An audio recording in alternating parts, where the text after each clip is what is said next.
Some people talk tough. Others terrorize those who can't fight back. But nothing exposes a man faster than how he treats the elderly.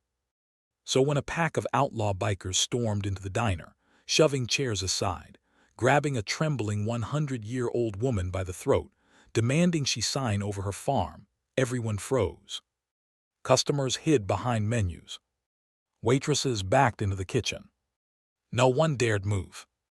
No one. Except the man quietly standing up from his booth. Jasonstatham. And the bikers had no idea whose morning they just ruined.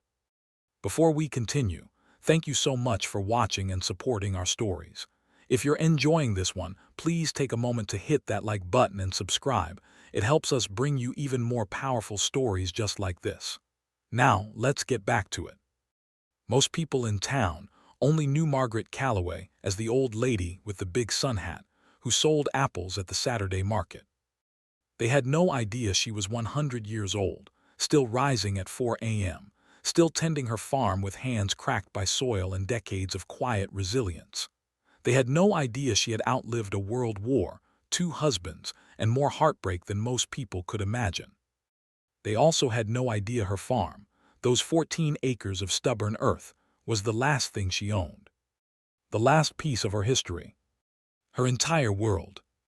And that's exactly why the wrong men took interest. It began on a Thursday morning, the kind of morning that felt peaceful enough to convince anyone nothing bad could happen. The sky was soft with orange and gold.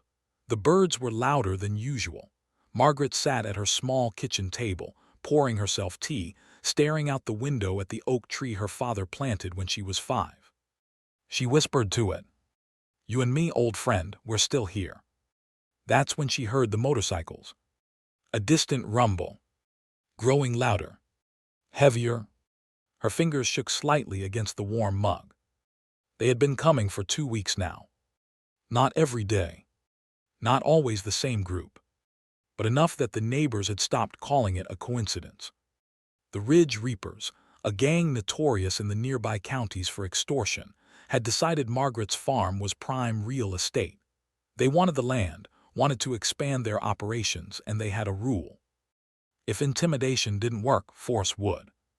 Margaret stood slowly and shuffled toward the porch, not out of bravery, out of habit. She faced everything in life head-on: storms, illness, war, loss. She wasn't the type to hide behind curtains. The 5 bikes pulled in, gravel spraying under thick black tires. The men climbed off, leather vests creaking, tattoos, beards, smirks sharper than their knives. Jeb Maddox, their leader, stepped forward. "Morning, Granny." Margaret straightened her back. Every inch of her was fragile, but her voice still carried the steel of the woman she once was. "My name," she said calmly, "is Mrs. Calloway." Jeb chuckled. "Right, Mrs. Calloway, we had a deal to finish." "There was never a deal." Jeb's smile thinned. His men circled her porch like wolves. "We offered you 50 grand for this land. You refused. Wrong answer." Margaret clutched the edge of the railing to steady herself. "This farm isn't for sale. It never will be." Jeb looked past her into the house. A long, invasive look. "Everyone sells, old lady, one way or another." Before Margaret could reply, the loudest engine of all rolled up the road. Not a motorcycle, but a black pickup truck rumbling like a waking beast. Jeb squinted. His men turned. The truck stopped at the gate. A man climbed out. Broad shoulders. Dust-covered boots. A calmness that made the air feel different. It was Jasonstatham. He didn't smile. Didn't blink. Just quietly shut the truck door and started walking toward them, the gravel crunching under each slow step. Jeb hissed under his breath. Awe held him again. Jason didn't know Margaret well, but he knew enough. He knew she bought his niece's Girl Scout cookies every year. He knew she grew tomatoes she gave away to anyone who needed food. He knew she once helped him fix the belt on his old motor tiller, even though he insisted she sit and rest. But more importantly, Jason had seen these bikers before. He'd stepped in once, weeks earlier at the market, when they cornered Margaret beside the fruit stand.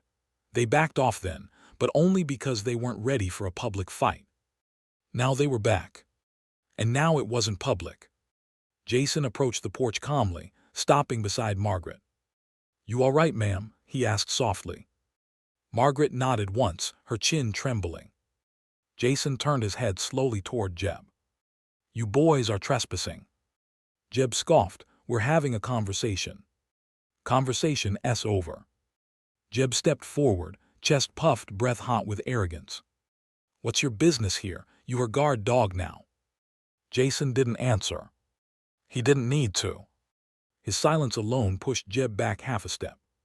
One of the bikers smirked and spit on the ground. "We just want her to sign the papers." "She said no," Jason replied, voice low.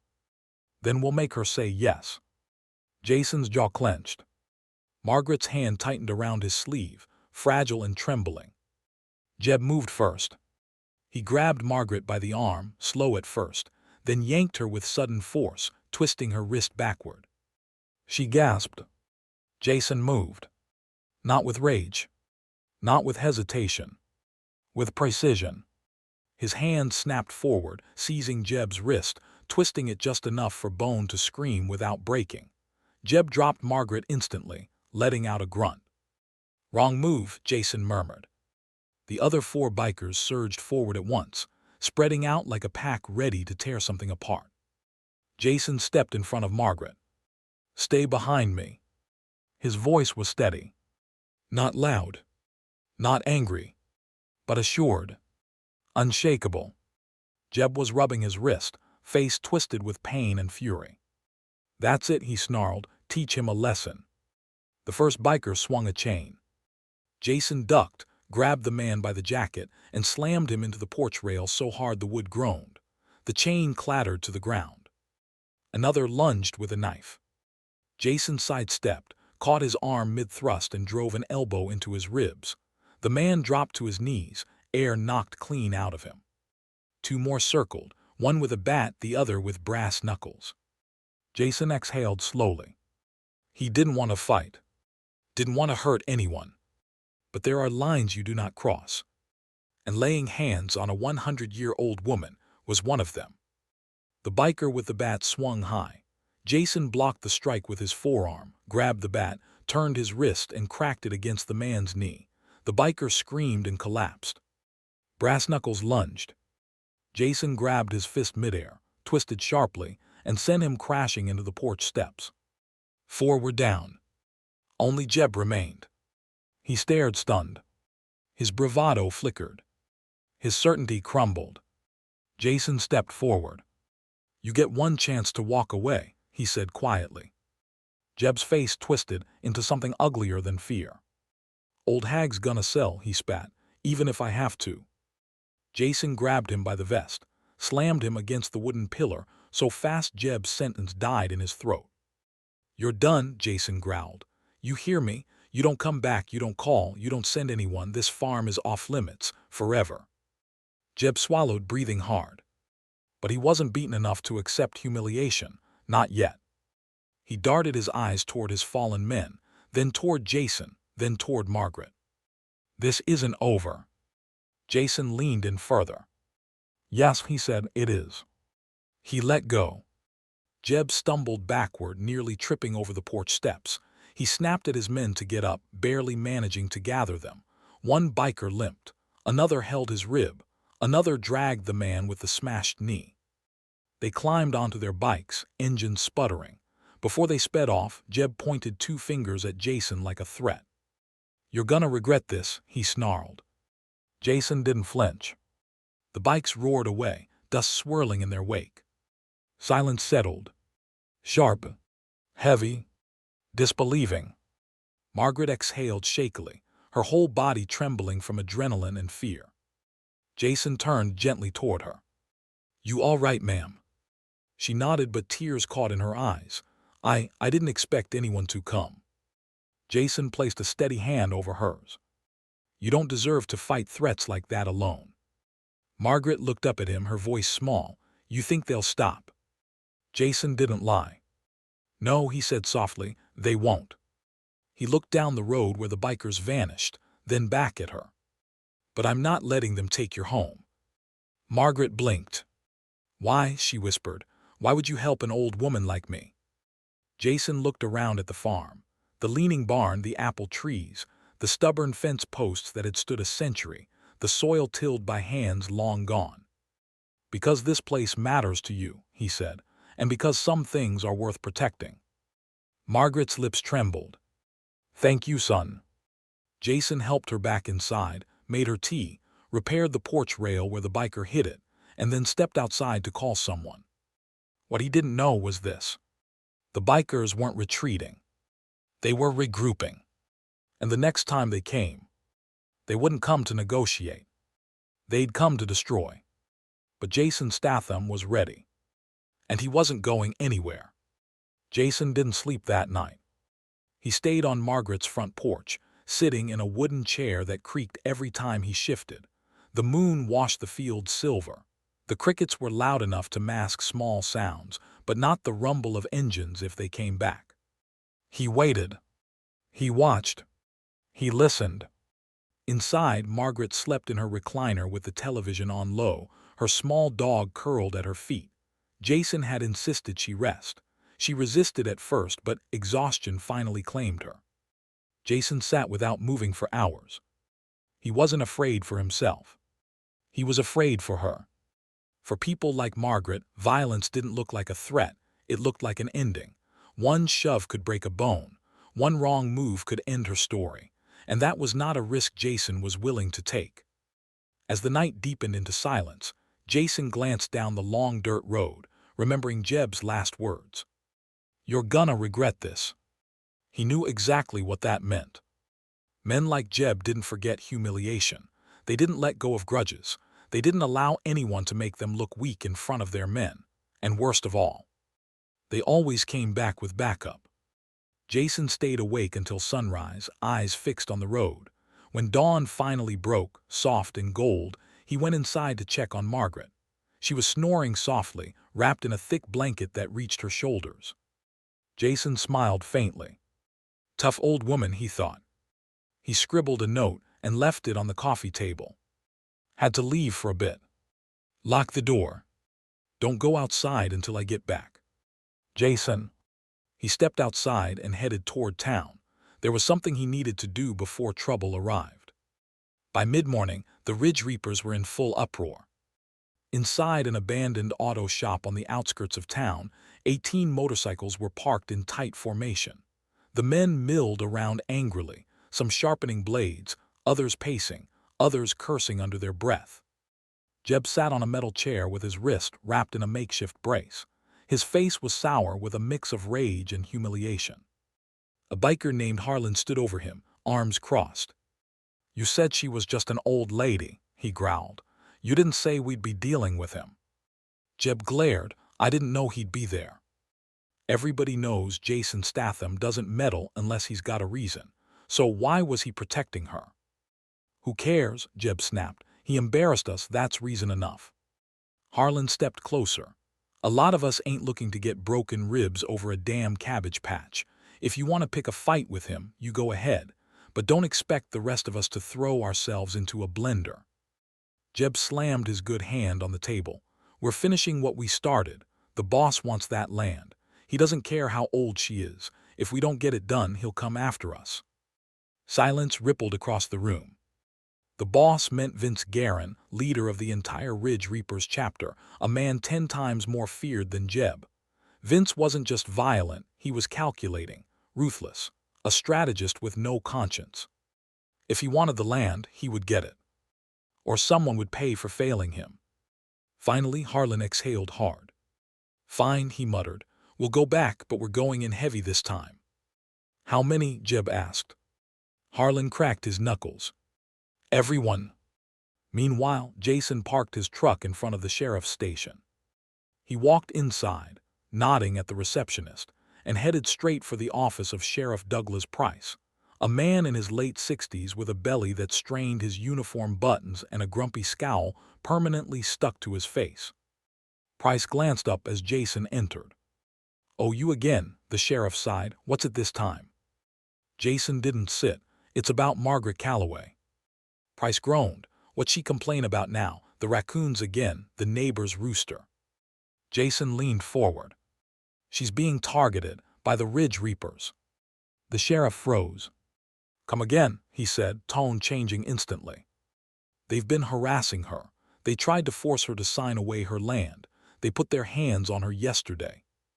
And you didn't call this in. I handled it. The sheriff pinched the bridge of his nose. Jason, you can't just handle a biker gang. Jason stared him down. If I hadn't stepped in, she'd be dead. Price hesitated. Are you sure they're coming back? He asked quietly. Yes. How sure? Enough that I stayed on her porch all night. The sheriff swore under his breath and reached for his radio. I'll send a patrol to check on her, he began, but Jason shook his head. No patrol car. They'll see it and wait until it's gone. They're smarter than you think. Price narrowed his eyes. So what do you want from me? I need backup. Deputies? No, Jason said, real backup. The sheriff tilted his head. You're thinking of calling. Yes. Price took a long breath. He knew exactly who Jason meant. Those men aren't easy to get a hold of, Price said, and they don't just show up unless someone deserving needs help, Jason finished. Price hesitated again, then nodded slowly. I'll make the call, he said, but Jason, keep her inside. Whatever you do, don't let her be alone. Jason nodded once, then turned and walked out. By noon, Jason was back at Margaret's farm. She was sitting on the porch, watering a row of small flowers, humming softly. She looked up as he approached. Oh, Jason, I didn't expect you so soon.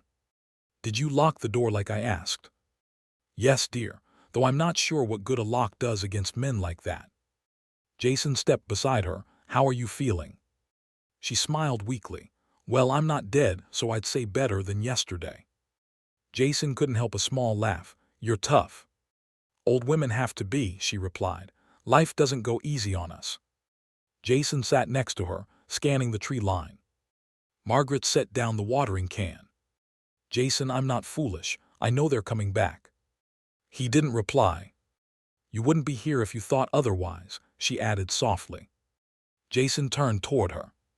Margaret, they won't get past me, but you need to stay inside no matter what. She looked into his eyes that carried storms, pain, and quiet promises. I trust you, she whispered. Jason swallowed. Good, because today might get ugly. Right then, the distant rumble of engines echoed faintly in the fields. Jason stood instantly. Muscles tightening. Hands curling into fists. The rumble grew louder. Closer. Margaret gasped and stood behind him, gripping his arm. Jason. I see them, he murmured. 1 motorcycle. Then 3. Then 6. Then 12. 18 in total. They rode in tight formation, kicking up a massive cloud of dust, the growl of engines shaking the ground as they approached the farm gate. Jason stepped off the porch, placing himself between Margaret and the incoming storm. The bikes came to a stop, encircling the front yard. Helmetless. Grinning. Armed. Jeb dismounted first, wrist-wrapped, face full of hate. Hoped you'd still be here, he spat. I live here now, Jason replied. Harlan stepped forward next, taller and broader than any of the others. Move aside, Harlan said, voice low. This doesn't concern you. Jason didn't move. Harlan stared him down. We're giving you one chance, man. Walk away. This ain't your land, ain't your problem. Jason tilted his head slightly. It is now. A wave of murmurs rippled through the bikers. Harlan's expression hardened. Fine, have it your way. He motioned to the men. 4 of them advanced toward the porch. Margaret whimpered behind Jason. Jason stepped forward, calm, controlled, deadly. You step onto that porch, he said, and you don't walk off it. Jeb scoffed loudly. You think you can take all of us? Jason smirked lightly. No, he said, I think I can take most of you. And who takes the rest? Harlan taunted. Jason's eyes flicked toward the road. Harlan frowned. What are you? Then they heard it. Another engine. Not a motorcycle. A jeep. A second. A third. kicking dust high into the air as they tore down the road. Jeb's face drained of color. No, no, that's not. The vehicle skidded to a stop just outside the fence. The doors swung open. 4 men stepped out, veterans Jason had served with long ago, men with scars like road maps, men who didn't run from fights, men who owed Jason their lives and to whom he owed his. The sheriff's call had reached them. They walked toward Jason calmly, silently, like a wall of unbreakable stone. Jason exhaled slowly, cracking his knuckles. Now, he said softly, it's a fair fight. Harlan stepped back subconsciously. Jeb cursed under his breath. Some bikers wavered. Jason looked at the 18 men before him and spoke, just loud enough. You threatened a 100-year-old woman. You came to destroy her home. You put your hands on her. That was your last mistake. The wind paused. The world inhaled. Harlan roared and charged. Jason moved first. The clash that erupted was less a fight and more a storm, fast, brutal, decisive. Jason and his team worked like a single organism, calculating, coordinated, relentless. Fists cracked against ribs, boots slammed into gravel, bodies went down hard. Jason disarmed a knife wielder with a single twist, elbowed another in the jaw, swept a third man's legs with the force of a falling tree. Jeb lunged at him, swinging a chain. Jason ducked, grabbed the chain midair, yanked it, and sent Jeb crashing face first into the dirt. Harlan tried to flank Jason from behind. Jason turned, in one fluid motion, and drove a knee into Harlan's gut, dropping him instantly. One by one, the bikers fell. Within minutes, the only ones still standing were Jason and his old team. The Ridge Reapers lay scattered across the yard, moaning, beaten, broken, defeated. Jason dragged Jeb forward by his vest and forced him to his knees. You ever come back here? Jason growled, voice trembling with rage he rarely let out. I finish what I started. Jeb nodded frantically, blood dripping down his cheek. No more threats, no more visits, no more anything. You stay away from this farm for the rest of your life. Jeb whimpered, okay, okay. Jason released him, shoving him toward the motorcycles. Harlan limped over and helped Jeb stand. They gathered their men as best they could, some crawling, some stumbling. Not one of them looked back. They roared away in a pathetic, broken procession, engines sputtering like wounded beasts. Silence fell again. Margaret stepped slowly off the porch, tears in her eyes, one trembling hand pressed to her chest. Jason turned toward her. You're safe now, he said softly. She walked closer, looking at him. Not like a hero, not like a fighter, but like the miracle she'd prayed for in silence. My dear boy, she whispered, how can I ever thank you? Jason shook his head. You don't need to. Her lips quivered. You protected the last thing I have left in this world. Jason placed a gentle hand on her shoulder. You won't face anything alone again, he said, not while I'm here. Margaret smiled through tears. For the first time in years, she believed it. Jason looked out over the quiet fields, the old oak tree, the sunlit horizon, and he knew. This wasn't just her home anymore. It was something worth fighting for. Something worth staying for. Something worth protecting. And he would. No matter who came next.